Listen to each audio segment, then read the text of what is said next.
Pete, have you ever worn a disguise? Well, I'm wearing one right now. Without any question, my most effective disguise was Betty the Bag Lady. So, nobody thinks that you're going to dress up like a fat old lady. I deployed a disguise for every visit to one restaurant because the restaurateur had publicly stated that if he caught me in his restaurant, he would throw me out.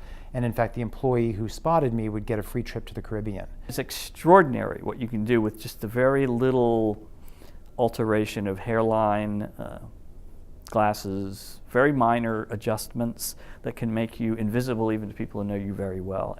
Bald white guy in New York City, known for wearing button-down shirts and a tie, changed to a black dress shirt, put on a chain or something, and instantly you couldn't possibly be that guy.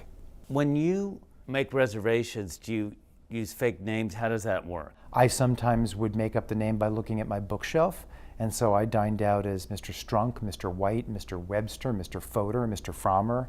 There's a lot of pressure with those names. You don't want them to be too complicated because they're frankly too easy to forget. So forgettable that unfortunately I myself forgot the name when I went to one of my early assignments. That's a problem when they ask you under what name the reservation is.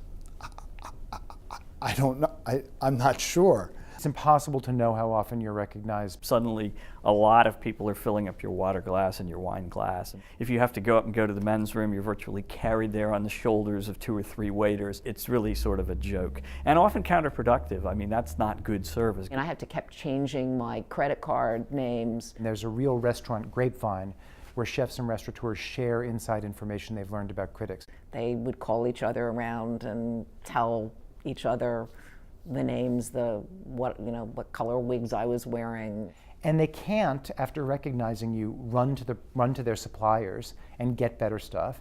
They can't change the recipes they're using. They can't swap in and out kitchen talent. The DNA of that restaurant is what the DNA of that restaurant is, and recognizing you can't change that. We see the top of your head, Pete. That's my nose. You're not cooperating. I'm sorry. This is the life we have chosen.